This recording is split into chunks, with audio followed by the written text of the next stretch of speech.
watching Shalom TV, celebrating Jewish culture. Funding for Shalom TV has been provided by the following, and by viewers like you. Jewish Education in Media is pleased to present L'Chaim, a program that highlights the people, issues, and events of importance to the Jewish community. Now here is your host, Rabbi Mark Golub. Ever since the horrific events of 9/11, 2001, Americans have become painfully aware of the threat of Islamic extremism and Islamic terrorism. For many, the fear of terrorism on our own soil is a constant. And recently, a rather crude, but what would have been effective car bomb was discovered in New York's Times Square, dismantled before it exploded. And of course, there was the incident of the so-called underwear bomber apprehended at the Detroit airport. So the reality of Islamic terrorism is one that Americans now share with Israelis, who of course have had to endure more than a decade of suicide bombers and other forms of militant attacks on their civilian population. At the same time, among the American people, and certainly within the Obama administration, there is an effort to understand what the Islamic world is all about and to become as sophisticated as possible in analyzing the real threats which face the United States and the State of Israel. And so I'm especially pleased to welcome now one of the world's foremost experts on Middle East affairs, especially in the area of Islamic terrorism, Dr. Daniel Pipes, the founder and director of the Middle East Forum, a nonprofit think tank based in Philadelphia that works to define and promote American interests in the Middle East. And Daniel Pipes is also the founder of Campus Watch, which critiques academics writing about the Middle East. Daniel Pipes has spent more than 2/3 of his life studying the Middle East. He knows Arabic. He's traveled the Muslim world, living 3 years in Cairo, has taught courses on the Middle East at Harvard, and has served as a special advisor on the Middle East and terrorism at both the U.S. State and Defense Departments. Daniel has written more than a dozen books, and his opinion pieces often appear in the National Review and in newspapers across the globe. And in 2003, President Bush nominated Dr. Pipes to the board of directors of the U.S. Institute of Peace. And Daniel Pipes, thank you so much for joining us and giving us some time today. Thank you for the invitation. From your perspective, how real now is the Islamic threat on American soil? It's considerable. The authorities are finding and exposing new threats on a monthly basis, perhaps. And these are fairly large-scale ones. In addition, there's smaller ones, which are taking place here and there. The murder of a military recruiter, an attack on a Jewish center that don't get much attention. So it's ongoing. To what extent is Islamic extremism focused first or primarily on Israel, and the extent to which the Palestinian-Israeli conflict is the source of the sore which drives Islamic extremism? There's no question that the Arab-Israeli conflict is an aggravating factor. If that were solved tomorrow, the whole thing just done away with, the problem no longer there, however resolved, just no more Arab-Israeli conflict, there would be one less issue. But there are a whole lot of issues. I mean, Kashmir is a big issue too, and plenty of others around the world, Chechnya, and so forth and so on. So yes, it is an irritant, but take it away and the situation's not that different. There's no way you can say that Islamists in Indonesia and Nigeria and all over the world are all obsessed about what's taking place in the Arab-Israeli conflict. No. But you hear this all the time, Daniel, that there's this notion that if only the Israeli-Palestinian conflict could be solved, the issues dealing between West and the Muslim world also would be solved. Yeah. Is there truth to that, or is It's that called a link. fiction? There's a name for it. It's called linkage. And what do you think of the linkage? I think it's ridiculous. Again, you asked on the Islamic question, then we can look at it in the Middle East. Yes. You know, Syria, Libya, Iraq, Iran. Would everything be fine if the Arab-Israeli conflict was solved? Obviously not. Israel is, the Zionist movement initially and now Israel, is a force for good, whether it be economic, created opportunities, caused a stream of Arabs to come into Palestine and then Israel. Still today, I mean, there's still a stream of Muslims, Arabs, coming into Israel, be they Kurds at the northern border, Africans at the southern border, wanting to come into Israel for economic opportunity, for freedom, and so forth. It is also a righteous country that follows the law and so forth. So Israel in itself is a good thing. The Middle East is a blighted region from autocracy and corruption and drought to misogyny and brutality and cruelty and economic backwardness and so forth. I mean, you name it, the Middle East suffers from it. And it's kind of curious to blame all that on the one successful country of the region, or the most successful country. It's a little odd, little reversing the problem. No, Israel's not to blame for that. And the solution to the Arab-Israeli conflict, well, obviously good for all concerned. Will hardly fix things in Afghanistan, will hardly fix things in Sudan, will hardly fix things in Egypt, or for that matter in Gaza. What's the ultimate goal of the Islamic extremists, Daniel? And you have made a distinction in your writings between what you call the Islamic extremist, who you define as the problem, and then you talk about the Islamic moderate, who you say may be the solution. But begin with the Islamic extremists. What's their real goal? The goal is twofold. One is what I call autonomism, which is control of territory. Territory. Yeah, by Muslims. And two is what I call legalism, which is applying the law. Mm-hmm.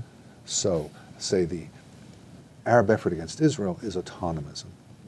This is territory that was historically under Muslim law. We want to rule it now. But it doesn't have to be historically under Muslim law. Britain, you'll hear these voices saying, Britain should be a Muslim country. There should be a Muslim in 10 Downing Street. Mm-hmm. So that's control of territory. And the second is legalism, overthrowing the Shah. The Shah was a Muslim, but getting rid of him replaced a nominal Muslim with an Ayatollah Muslim. Mm-hmm. Applying the law. Or Arafat was a nominal Muslim. You get rid of him and Mahmoud Abbas, and you put in Hamas, which is real Islamist Muslims. So those are the two themes. If you were today advising the Obama administration, what's the biggest mistake they're making? That's a good one. Well, there are a lot of them. In the Cold War, the right was more fearful of the Soviet Union and the left was less so. Believed that there was an ability to co-opt and work with. Well, interestingly enough, you see the same mentalities today. Is one more right than the other? Well, I'm on this side, I'll tell you, it's the right side. It was certainly right with the communists, and I believe it's no less correct today. This is a tremendous menace, but the left tends not to see it that way. There's a pattern in the non-Muslim world, not speaking about Turkey and Egypt and Pakistan, but in the non-Muslim world, India, Canada, Australia, here, of the left working with the Islamists. And while there are many reasons for it, the most important one is that both of them don't like the existing order. The left doesn't like capitalism, and the Muslims, the Islamists, don't like the Christian-based civilization. Very different approaches, but they agree on the fact they don't like the existing order, and so they work together. And so when 9/11 happened, you had the far left exalting, finally somebody's done something. Did it for the wrong reasons in the wrong way maybe, but they did something, and so you have this emotional coming together, and you see it so many times. You see it over and over again. I mean, one illustration would be the Iranian-Venezuelan axis that's emerged between Hugo Chavez and Mahmoud Ahmadinejad. Or you'll see George Galloway in Britain, far, far, far left politician, having essentially a pro-Muslim party. The left tends to explain things this way. America has been very much self-absorbed.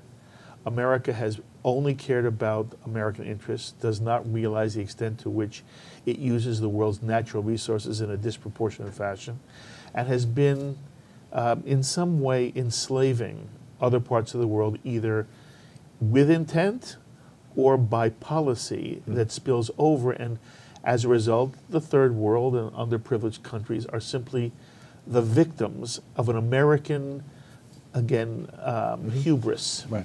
And that lays the basis for working together. And therefore, it is necessary not to make the Muslim world the enemy, but to understand their grievances and to realize the extent to which we in the West are responsible in some part for generating a 9/11 response to us, and that they then look at a Barack Obama who comes in as president and says, the first thing I'm going to do is reach out to the Muslim world. And in some way, not to the Muslim extremists necessarily, but to the Muslim world in general, say to them, we are now more cognizant of our own failures in this regard, and we want to be more open to embracing what is good about you and creating some kind of new world order. You got it. You've heard this. Yeah. Now, what's so striking is that the Obama administration's been in office now for something over a year, and it's not worked. Not worked. The results are poor. You don't see a spike in popularity for the United States. You don't see terrorist efforts diminishing. You don't see Islamist propaganda against us diminishing. It's not working. In fact, you see continuity. And if, say, George Bush had shoes thrown at him in Baghdad, Barack Obama's had his effigy burned in Kabul. And when, for example, he was awarded the Nobel Prize last year, there was hooting and cackling in places like Iraq and Palestinian territories. You know, what's he done? You know, who is he? So no, I don't think it's working. You've certainly got the American approach, but the Muslim response has been anything but favorable. Okay, I want to come back because it's not that you dodged, but you didn't give me a full enough answer. I said to you, what is it that the Obama administration really gets wrong here? And if you were advising them, what are some of the things you'd want to correct about their attitude towards the Islamic problem in general? Well, you encapsulated in your presentation. What they get wrong is this notion that the United States is to blame, that we are at fault, that we have caused the problems of the world, that if it weren't for us, things would be better. I would reverse that and say that we have improved things. I've traveled a lot, and time after time in different countries, I've said, this is a democracy because of the United States, or it's a decent country because of the United States. It's a very different point of view. Now, we're not angels, we've made plenty of mistakes, but the record is a very, very impressive one. I can give you just one example. Throughout history, the victor in war plundered the loser as late as World War I. World War II, we changed it. We didn't plunder the loser, we gave money to the losers. And look what the results were, phenomenal. And we've changed the nature of warfare because now it's expected. You go fight in Afghanistan, you go fight in Iraq, you don't just fight them and take their, the good things, their wealth. You go there and you spend your wealth. We've now spent close to $50 billion in Iraq on non-military expenditures. Not talking about our military, but spending money in Iraq itself, $50 billion. We've been giving $3 billion or so to the Israelis a year. That pales in consideration. This is on the order of $6 billion a year we're spending in Iraq on infrastructure and social organizations and so forth. I mean, this is amazing change. This is an American invention. I don't think it's working terribly well in Iraq, but nonetheless, the effort is extraordinary. And that's a Bush administration effort. I'm against it, actually. I mean, on a tactical level, I don't think it's a good idea. But it meaning? On a moral, this spending of money and trying to rehabilitate Iraq, but on a moral level, it's extraordinary, extraordinary. And that's an American achievement. How have you, Daniel Pipes, viewed the American administration's attempt to bring the Israelis and the Palestinians to the peace table? There's a war between the Arabs and Israel. It's a war that's been going on for 60-odd years. And there are two possible resolutions of this war. One is that Israel wins and is accepted by the Arabs, and the other is that the Arabs win and there is no Israel. That's not to say that there are no Jews living there. Maybe not. Maybe they'll be thrown out, but maybe they'll be accepted there as a subject population. I don't know what it would be, but there's no Israel. There's a Palestine run by Muslims, and Jews are in some Those are the capacity. two alternatives. Those are two alternatives. That is the resolution of the conflict. I don't think there's any other. I don't think finding some line in this. Yes, you've written against the two-state solution. Well, yes, I have. Let me just give you a little more background. Therefore, I think either Israel wins or Israel loses. I think it's that stark. And I would say that the history of the last close to 40 years of negotiations since 1973 show that negotiations don't work. I don't see the Egyptian negotiations as a success. I see Egypt as this ever-growing conventional force power. I'm sorry, are you saying you do not believe that the Israeli-Egyptian peace has been worth it to Israel? I think it's a disaster. Really? Disaster. I mean, if you compare Egypt and Syria, Egypt has a peace treaty, Syria doesn't.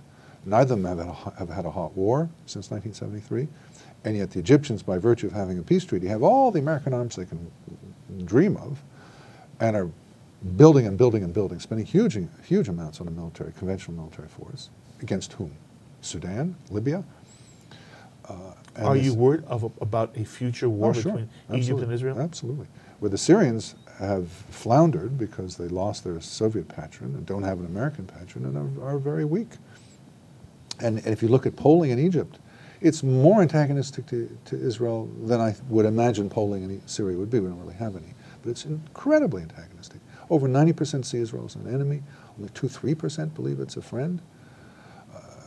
So, in other words, having an unelected president sign some document, which we in the old days assumed would lead to a shift, a change of heart, has not done so. I don't think these compromises work. I think interesting. You know, this is such unconventional thinking within the Jewish world, and even whenever you hear Israeli politicians speak, Israeli politicians tend to always say, and look, we have peace with Egypt and peace with Jordan. Yeah, right, peace. Peace, there are two kinds of peace, as Immanuel Kant pointed out. There's the peace like we have with Canada, where we have no issues, and there's deterrent peace, where it's too costly to engage in war, and that's the kind of peace that a piece of paper being signed, isn't it? What you need is a change of heart. What you need is acceptance of Israel, which does not yet exist in large numbers. What you see is about 20% of the Arab population, Muslim population even, Palestinian population, accepting Israel. It's not only 20%. It's not nothing. It's not like it's 100% hostile. There is a base, and today it's very important in terms of intelligence gathering. So it's not negligible, but it is small. It has always been oppressed. It's always been the 80% to dominate. And what I say is that the goal has to be to get that 20% to 60%, which nobody's trying to do now. What they're trying to do is form some kind of proximity talks that lead to some kind of negotiation, that lead to some kind of compromise, some kind of painful concession on the Israeli part.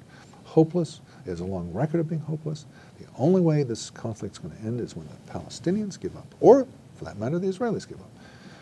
I hope the Palestinians will give up, and they'll allow this successful modern country to go its own way, and instead the Palestinians will tend to their own garden and build their own polity and culture and society and economy and leave the Israelis alone. But not in the context of a two-state solution. No, well, I have no objection in theory to a two-state solution if the Palestinians were truly to give up their foul irredentist dreams of destroying Israel and tend to their own garden, and they're not Jordanians and they're not Egyptians and they have their own Palestine. No objection in principle, but I think the historical record shows that the Palestinians are unable to do this in a responsible way, are incapable, extremist, incompetent, anarchic, violent. And in contrast, the Jordanian and Egyptian governments are better. And so I would prefer to have, for the time being anyway, for a long time to come, in fact, a Jordanian and Egyptian rule. The Jordanians are quite eager to go back to the West Bank. The Egyptians are very reluctant to go back to Egypt, but I think that's... You mean Gaza? Sorry, yeah, Gaza. But I think in in the interim, that's the most viable solution. Okay. And is there anything on the horizon which suggests that your view, not a two-state solution, but basically the Palestinians on the West Bank be absorbed into Jordan, and Jordan once again controls the West Bank, and there are two states, Jordan and Israel. Is there anything that leads you to believe that that is in the offing? Well, the Jordanians are eager for it. But the more profound question really is not so much this alternative to the two-state solution. Is there anything, I would have you ask of me, is there anything to suggest that the Israelis, Americans, and others are giving up on diplomacy? No. It's still there. It's the holy grail of democratic politics because of linkage. You solve this, and the Middle East is fixed. But it's not working. We've had, in particular, 16 years since 1993, and it's a disaster. Everything is worse than it was in 1993. So I ask, how much longer does this have to go on until someone starts thinking of an alternative to going back and trying ever again to have a Palestinian-Israeli diplomatic solution? It's not working. Mm-hmm. I mean, things were much better in 1993 than today. Since Oslo, it has all gone downhill in your mind? People tend to think of the Palestinians as supermen, that they alone cannot be defeated. They have a will that is beyond that of anyone else. Yes, it's their will. To which I say, you know, the Germans lost, the Japanese lost, we lost in 1975. Great powers lose, and the Palestinians are immutable, and they always have this will? No. They have this will because they believe they can win. And the goal has to be to convince them you can't win. This is unwinnable. You have lost. And unfortunately, there's nobody there's no effort today in the United States, or more importantly in Israel, to try and convey that message. There's no attempt to do that. There's no attempt to get the 20% to accept Israel to grow and grow and grow. None. What you find is universal consensus that, quite universal, but widespread consensus that the Palestinians have already reached that accommodation, That's already correct. accepted That's Israel. correct. It's already happened. Right. And I say, oh yeah? Show me. Show me in elections, show me in polls, show me in anecdotes, show me. Show me where this acceptance of Israel is. I don't see it. I see 1/5. So do you believe that there is a Mahmoud Abbas who would, if he had the power, create a Palestinian state that would live side by side with the state of Israel for all eternity?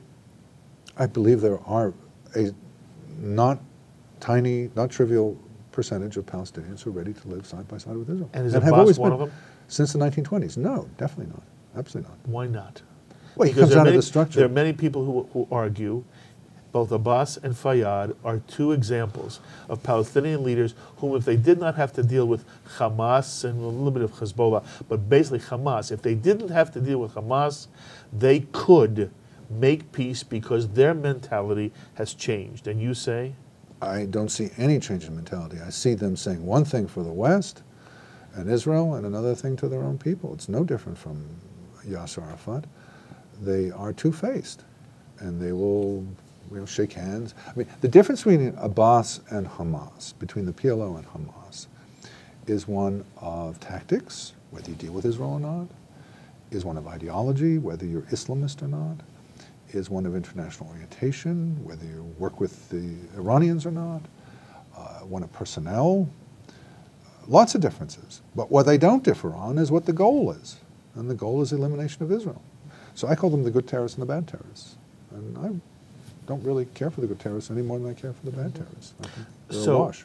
Netanyahu is making a mistake when he says now, we will meet with no preconditions and sit with Abbas to work on a two-state solution. Well, Netanyahu is not like me, a commentator. Netanyahu is a politician who has to deal with the American government and his own faction and the coalition and so forth. So he has imperatives.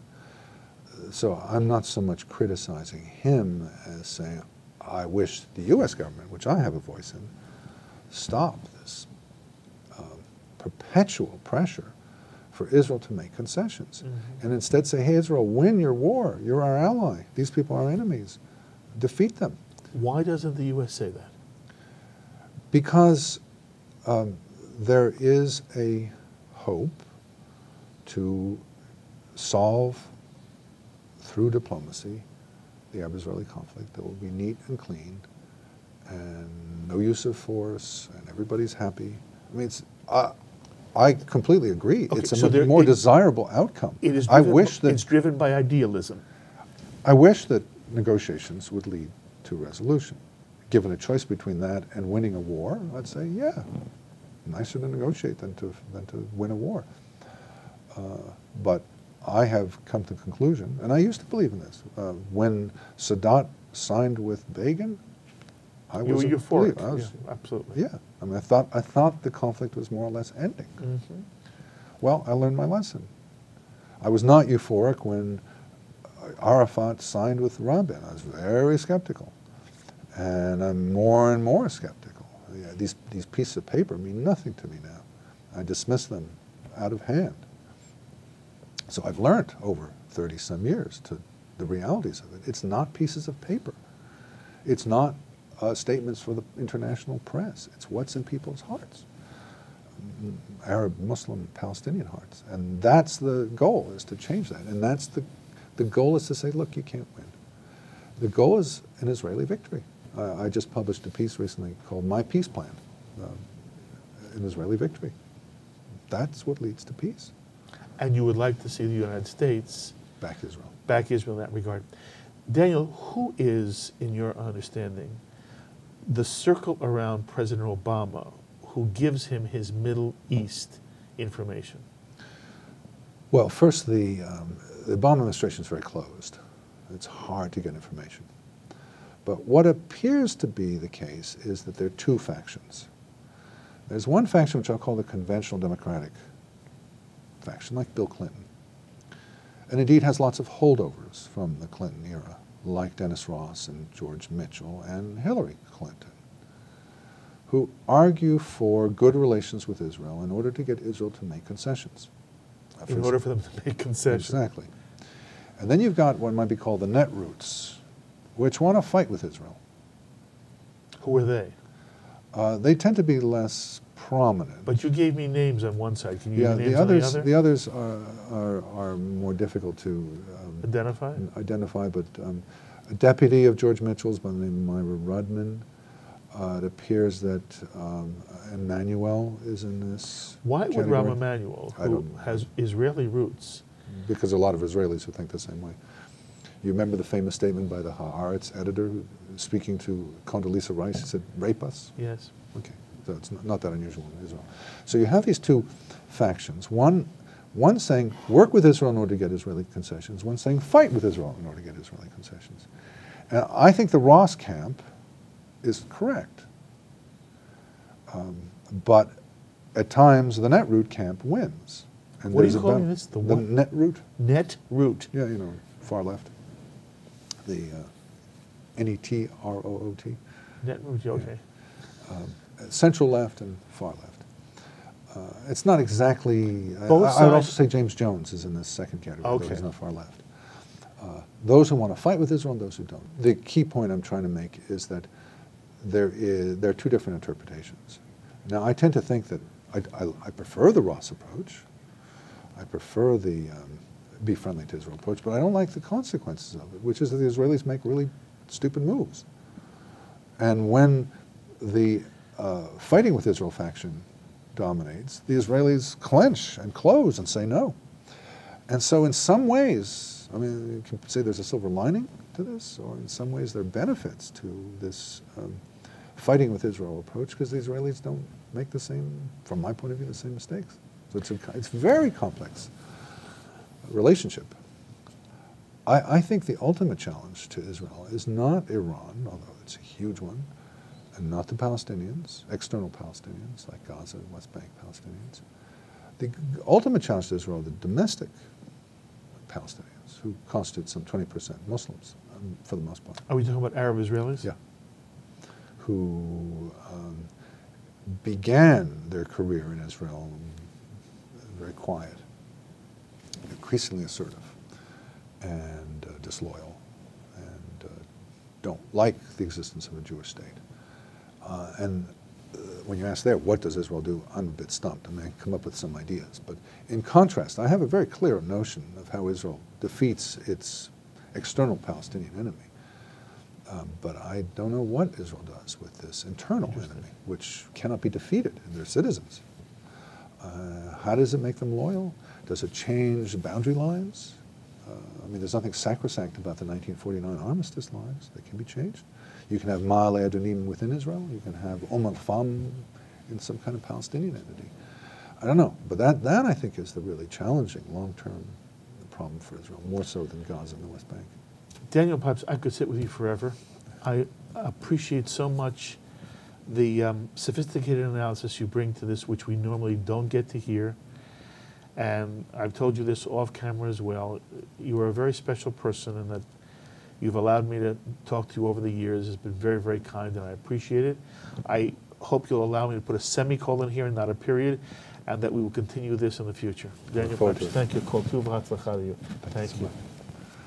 And those were the thoughts of Dr. Daniel Pipes, the founder and director of the Middle East Forum and of Campus Watch. And whether you agreed with everything he had to say or not, I hope you enjoyed meeting him. As always, I invite you to be in touch with me with any thoughts or comments you might have to the ideas expressed by Daniel Pipes. Please email me or write me this week.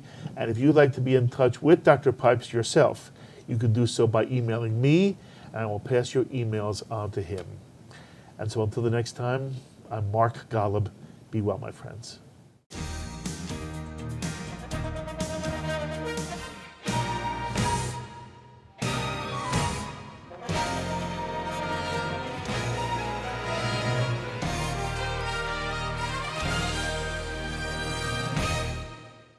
We would be pleased to send a complimentary DVD of this program to anyone who can send a tax-deductible contribution of $36 or more to the nonprofit organization Jewish Education in Media to help support our programming. Tax-deductible checks may be made out to GEM and mailed to GEM, Post Office Box 180, Riverdale Station, Bronx, New York, 10471. Please indicate the program for which you would like a DVD, and we thank you for your kind support.